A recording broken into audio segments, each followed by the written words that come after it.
Hi everyone, welcome back to my channel जहां हम class 8 की मैथ्स कर रहे हैं लेटेस्ट एनसीईआरटी एडिशन 2023 के अकॉर्डिंग। इस वक्त हम चैप्टर नंबर 7 कंपेयरिंग क्वांटिटीज़ पे। सो बच्चों, ये चैप्टर मैं आज स्टार्ट करने जा रही हूँ। तो सबसे पहले मैं थोड़ा सा इंट्रोडक्शन दे देती हूँ इस चैप्टर के बारे में। जैसे कि हम चैप्टर का नेम देख रहे हैं कंपेयरिंग क्वांटिटीज़, यानी कि क्वांटिटीज़ को हमें कंपेयर करना है। तो इसके लिए हम कुछ चीज़ें रिकॉल कर लेते हैं जो हम प्रीवियस ईयर्स में अपने पढ़ चुके हैं।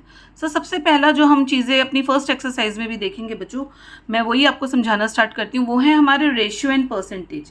तो रेशियो एंड परसेंटेज सबको आता ही होगा। रेशियो एंड परसेंटेज, रेशियो हम इस टू यानी कि 2 डॉट लगा के डिनोट करते हैं, और जो परसेंटेज होता है वो इस तरीके से आइकन होता है। आप लोगों को बहुत ही अच्छे से आता होगा, तब भी एक छोटा सा इंट्रोडक्शन मैं दोनों चीज़ों का दे देती हूँ।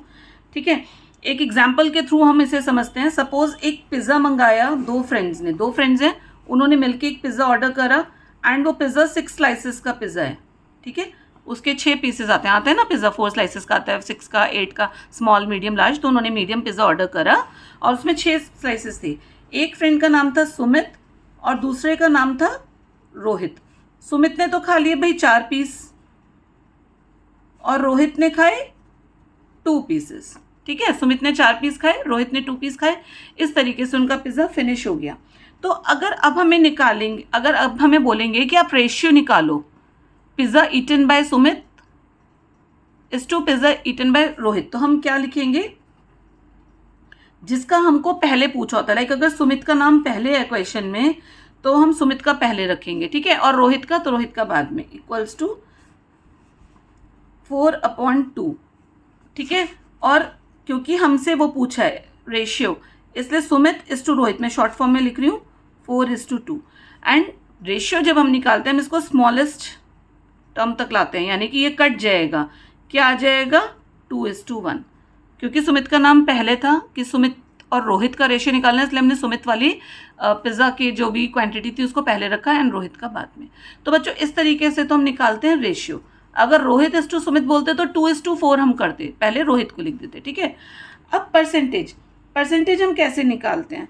परसेंटेज के लिए हमारे को 100 में से देखना होता है। लाइक 100 का पार्ट होता है परसेंटेज। आपके मार्क्स आए, मान लो आपके 85% नंबर आए, तो टोटल परसेंटेज हमेशा हम कितनी मानते हैं? 100%। उसमें से ही हम देखते हैं कितना है। ठीक है, लेट एग्जाम्पल ले लेते हैं। सुमित कोई लड़का है और उसने एग्जाम दिया 100 मार्क्स का, यानी कि टोटल मार्क्स 100 थे, उसके आए 86 मार्क्स।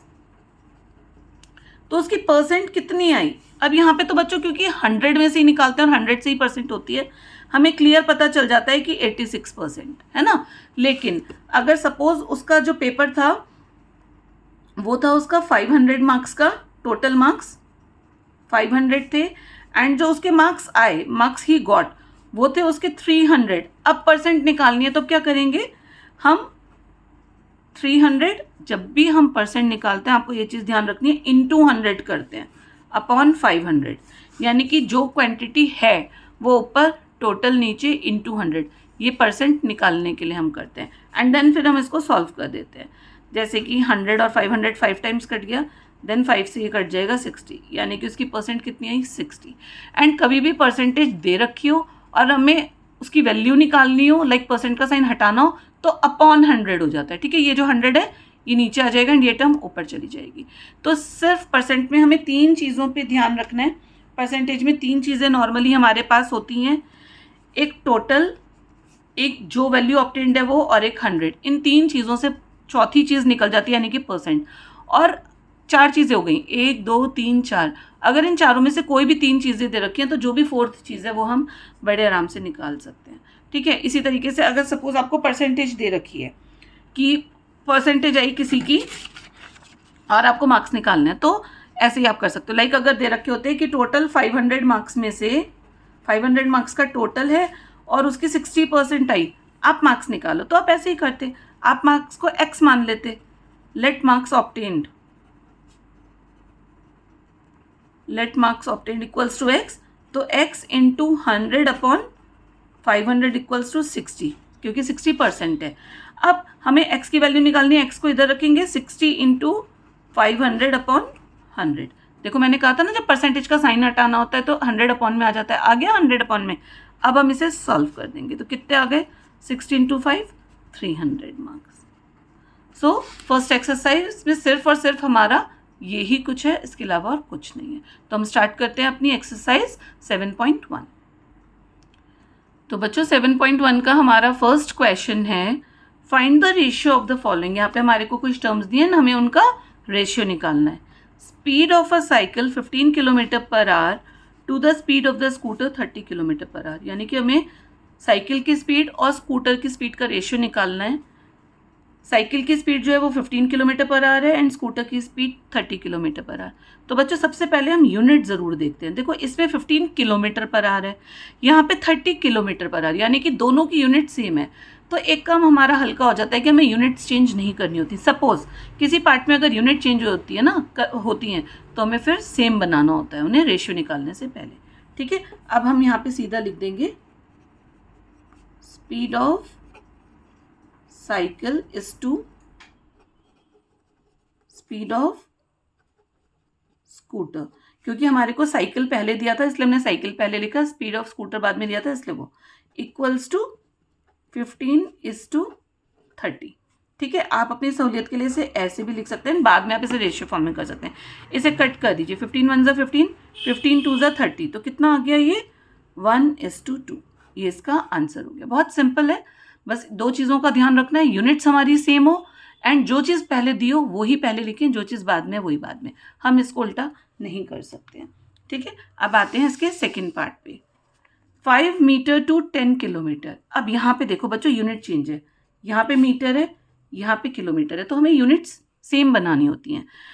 एक चीज़ और, हम करने को तो मीटर को भी किलोमीटर में चेंज कर सकते हैं, लेकिन थोड़ा सा टफ हो जाता है, तो इसलिए हमेशा ध्यान रखिएगा जब यूनिट जो बड़ी दे रखी हो उसे छोटे में कन्वर्ट करिए। तो 10 किलोमीटर को जब हम मीटर में कन्वर्ट करेंगे, कैसे करेंगे, 10 × 1000। क्यों? क्योंकि 1 किलोमीटर में कितने मीटर होते हैं, 1000 मीटर। तो यानी कि आ जाएगा हमारा 10,000 मीटर। ठीक है, अब ratio 5 metre is to 10 kilometre का रेशियो क्या हो जाएगा, 5:10,000। कट कर दीजिए, 1:2000। अब हम आते हैं थर्ड पार्ट पे। थर्ड पार्ट है 50 पैसा टू ₹5। यहाँ पे भी बच्चों यूनिट चेंज है, तो हम लोगों को सबसे पहले क्या करना होगा, यूनिट सेम। अभी मैंने आपको प्रीवियस पार्ट में भी बताया था कि हम बड़े को छोटे में कन्वर्ट कर देते हैं, क्योंकि अगर हम छोटे को बड़े में करेंगे तो पॉइंट्स में आएगा और हमें बेफालतू टिपिकल पड़ेगा। तो ₹5 को हम पहले पैसा में कन्वर्ट कर देते हैं, तो 5 × 100 करेंगे, क्योंकि 1 रुपये में 100 पैसा होता है ना, तो क्या आ गया 500 पैसा। अब हमारे को रेशियो निकालना है 50 पैसे टू 500 पैसे। ब्रैकेट में आप लिख दो ₹5। इस तरीके से आप लिख सकते हो, लिखना चाहो तो 50/500 आप कट कर दीजिए, आ जाएगा 1/10, यानी कि 1:10। सो रेशियो निकालना बहुत आसान होता है, बस दो ही चीज़ों का ध्यान है, जो चीज़ पहले दी है वही पहले लिखें एंड यूनिट्स को सेम कर दें। तो इसी के साथ हमारा फर्स्ट क्वेश्चन बच्चों खत्म होता है। आई होप आप लोगों को अच्छे से समझ आया होगा, और अगर अभी तक आपने वीडियो को लाइक ना करा हो प्लीज़ लाइक कर दीजिए, चैनल को सब्सक्राइब कर दीजिए and continue watching. Thank you so much.